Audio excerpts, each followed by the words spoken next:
Hindi pwede sa buhay na lagi lang busy at laging tutok sa trabaho. Kailangan mo din mag-relax, magmuni-muni at damhin ang ganda ng kalikasan. Kaya pumunta kami dito sa isang napakaganda at simpleng resort sa Mauban, Quezon. Laki ng mga bato, travelers. Napakaganda ng view. Dito natin, napakaganda. Presko pa ang hangin, malinis ang lugar kasi nga hindi pa siya kabihasnan. Malayo pa siya sa kabihasnan. Ito ang matandang parola na hindi pa masyado natutuklasan ng mga dumarayong turista dito sa Mauban, Quezon. Malinaw na dagat, malinis, crystal clear at napakadaming isda na matatanaw at may enjoy mo habang As ikaw diba, ay travelers? naglalangot. May enjoy kayo pag meron kayong ganito. Kasi madaming isda. At Pag napapunta ka sa lugar na to, halos ayaw mo nang umuwi dahilan nga sa nakaka-relax na lugar at vibes ng beach na ito. Enjoy sila dito kasi napakaganda ng lugar. Ano masasabi nyo? Okay, quality.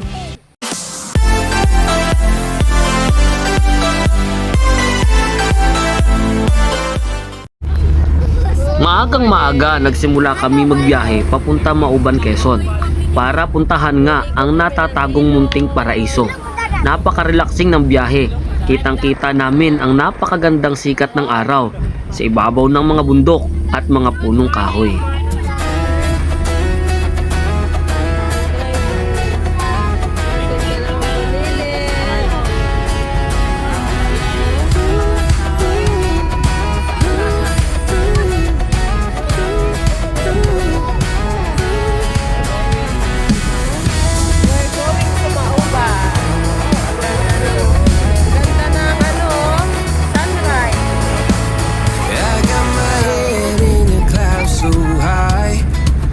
Feet on the ground, but I still get by.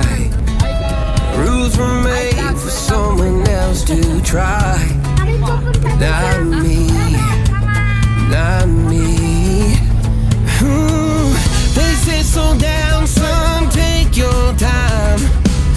But I was born running every stop sign. Sky is the limit, no chance to hold. Sky is the limit.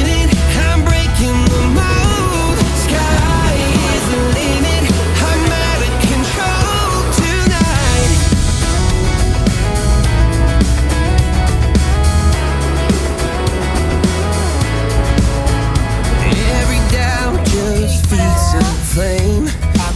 Every scar reminds me why I came. I've been broke, I've been blessed, carry faith in an empty chest till now. The stars are down like good old friends, saying, boy, don't stop where the sky just ends. Sky is the limit, no chance to hold.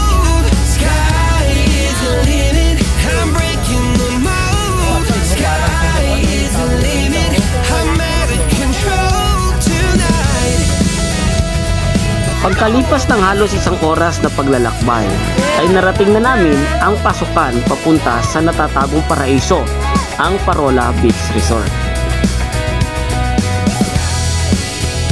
Malayo.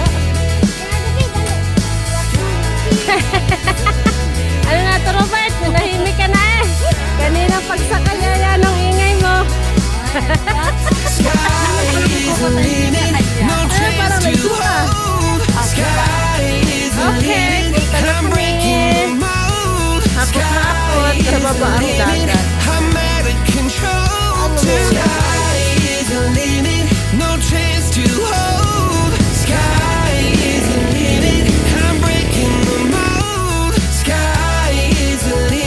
Parang mo, kay Tonton.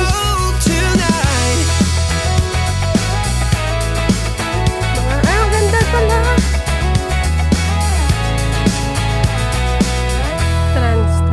Pagkalipas ng 2 minutong lakad, narating na namin ang Parola Beach Resort. Sa gate pa lang, madadama mo na ang dampi ng kalikasan. Wow. Pagpasok mo sa gate, bubulaga agad sa iyo ang napakasimple, ngunit napakagandang tanawin. Kapansin-pansin ng malinis na buhangin at napakagandang hanay ng mga niyog na katamtaman lamang ang taas at ang malasalamin at tubig na tinatamaan ng sunrise. Hindi ka maniniwala ang 10 piso lang ang entrance dito dahil sa ganda ng lugar.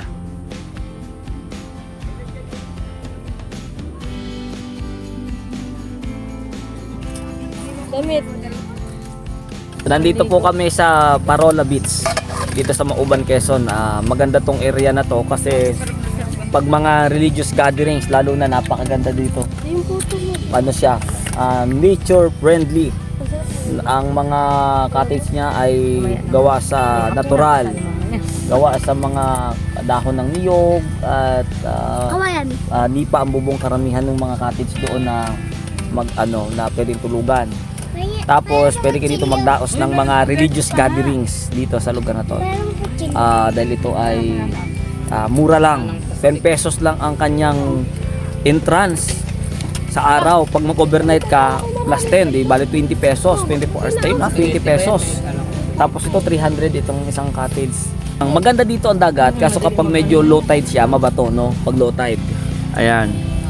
Pag low tide. Pero doon po sa dulo niyan, sa dulo nung low tide, buhangin na white beach na siya, white sand. Kaya sila Papa Mones at si Josiah nakaligo sila doon sa edge nung hindi siya kantilado. Pag naman high tide, mga ka-travelers, mga kapatid, ay maganda kasi hanggang dito naman sa malapit ng tubig. Yan, hanggang dyan yung tubig dito malapit sa puno ng niyog. Yung may banner, hanggang dyan ang tubig kapag nag high tide. Kaya malalim naman siya. Maganda tong lugar na to, pakita ko sa inyo mamaya kabuuan. Punta kami ng ulan. Iga-iga muna tayo kay malapit na mag high tide kaso umulan. Maganda tong area to, relaxing, so relaxing kasi sipong napakamura, 10 pesos lang. Tapos 20 pesos naman kapag overnight. Tapos itong ganto kaliit na cottage 300. Ayun 300 doon, ito parang 500 yata to. Aba ay sulit na, hindi ka nalugi. Tapos napakaganda po ng ambience dito, ambience. Ano ba tawag? Ambience. Pag magpunta kayo dito, magdala kayo ng mga solar ninyo, power station. So walang kuryente dito. Enjoy ang mga bata, lalo na si Josiah. Pati si Bayaw, nagpatabon ng buhangin sa katawan. Napakalinis kasi ng dalampasigan at ng buhangin dito. Kinauli yung tubig kaya makakapag-enjoy na tayo. Bigat yan. Yeah. Crystal clear na water, oh. Oh. Ba? Oh. Ang ganda. Beach area niya malawak. So mag-tent diyan sa taas, magte-tent. For only 150 pesos ang pagtatayo ng tent pagka gusto mag-tent, no? 150 pesos per tent. Plus 10 pesos pag araw. 20 pesos pag overnight. Bago ako magligo, Ganun lang. nilakad ko muna ang Lumulubog-lubog yung napakagandang paa. buhanginan hanggang sa dulo Itong na area, malalaking itong bato lugar na to, mga at sinaunang travelers, ay pantalan at pinuntahan ko din Mauban, Quezon. ang sinaunang Parola. Itong lugar Sabi na nga, ito ay panahon pa daw Pacific ito Ocean, ng hapon. Yun yung sikat na isla ng Cagbaliti. Cagbaliti Island. Nandiyan yung napakalawak na white sand. Tapos ito naman yan ay sabi ay Alabat, Quezon, Perez. Yan, yung isla na yan.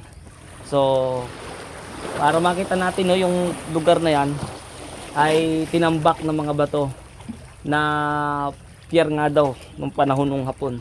Mainit o kasi nga dahil Pacific Ocean, 'di ba? Sabi nga ng Pag-asa, yung init ng Pacific Ocean, yun yung nagdudulot ng El Nino sa ating panahon ngayon.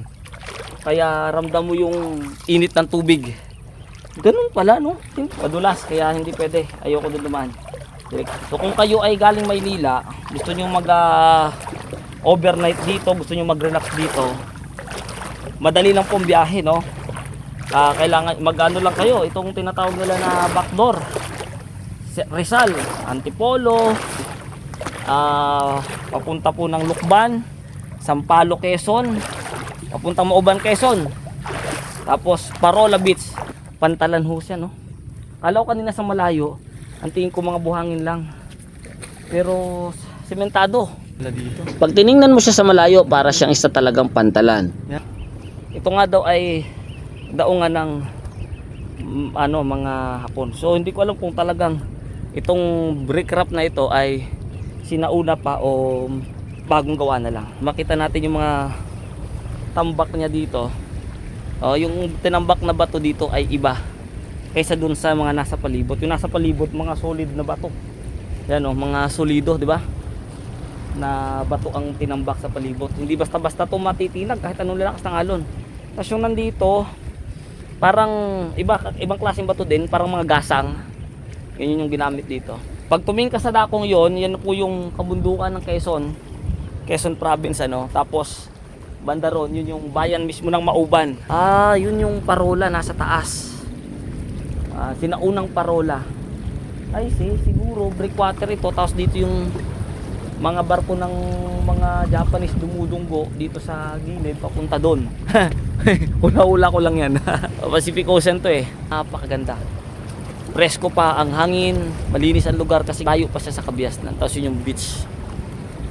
Yun yung beach na pinag-ano namin. Yung kalalaking bato, napakatitibay na hindi basta-basta siya kayang galawin ng napakalalaking alon. So itong mga ganitong tambak, ito yung mga nagsisilbing proteksyon sa panahon ng bagyo na huwag masyadong masira yung mga yung huwag lumampas ng malalakas na alon doon. Pag tumama sa ganito, sa mga bato na ganyan, mababasag na yung alon kaya hindi mababal yung gilid. At pinuntahan ko na nga ang parola na sinasabi nila. Sumuot tayo sa kagubatan dahil hindi natin alam ang daan at hindi pa ito masyadong nalilinis at nade-develop kaya masukal pa ang lugar. At ito nga ang ating inabutan, isang matandang parola na sira na ang mga bahagi ngayon. Medyo makapanindig balahibo kapag nandito ka. Napakatahimik, madaming punong kahoy. Pagkatapos makikita mo na lumang-luma na ang gusaling ito. Kaya habang ating tinitingnan, medyo kinakabahan din naman tayo. Pero sinubukan nating pasukin, tingnan ang loob nito kung ano ba ang meron dito. Yung mga kwarto-kwarto siya, no? Tirahan dati. CR, niliguan. Daming no? Tapos pag nandito ka, wow, ganda. Kitang-kita mo yung dagat. Yan.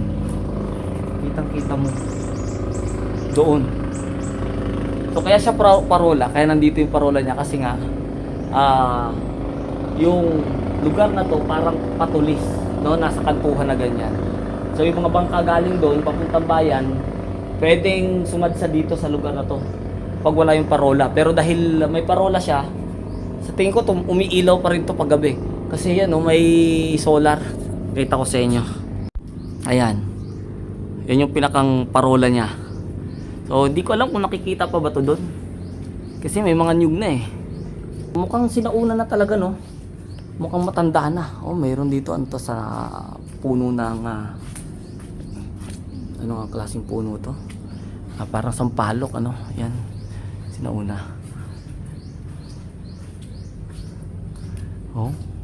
Sinauna to, no? Hindi ko alam kung anong taon kaya to ginawa. Kailan kaya ginawa itong parola na to, no? Yun ay parang tangke, tila tangke ng tubig doon. Ayan, no? Buong mga pa talaga yung lugar. Uy, bata. Nagulat ako dun May bata. Nagulat ako. Tapos isipin mo na biglang kalain mo, biglang naglalakad ka sa ganyan lugar tapos makakita ka na bigla ng bata. May bata dun. Sobrang gulat ko dun Nagulat ako Isipin mo galing ako dun sa parola. Walang katao-tao sinauna pagkatapos nakita ko ng bata. Nag-interview po ako dun sa bali apo ng may-ari dito. Yung pantalan na pinuntahan natin doon kanina. Opo! Ngayon, maliligo na ako. Wait lang. Hindi. Ganyan lang. Dito lang.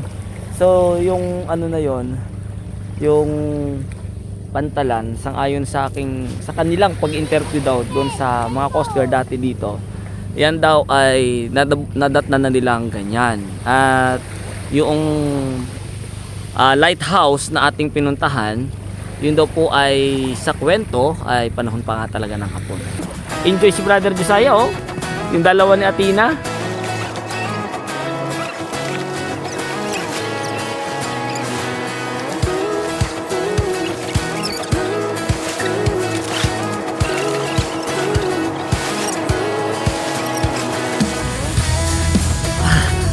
Ang astig ba, travelers? May enjoy kayo pag meron kayong ganito? Kasi madaming isda, sabi ni Josiah, Papa, try mo lang. Ayoko kanina i-try, ayoko ganito, mag-goggles. Sabi niya, try mo lang, madaming isda. Ano ko, ang ganda ka, mag-i-enjoy kayo. Yung cellphone kasi natin, di naman pwedeng pang lublog doon. But not me, not me. Kasi madulas ka, dandahan. So yung cellphone natin hindi kasi pwede sa dagat. Hindi naman pwedeng pambasa. Siguro kung meron tayong magandang camera na pwede, yun. Ganda!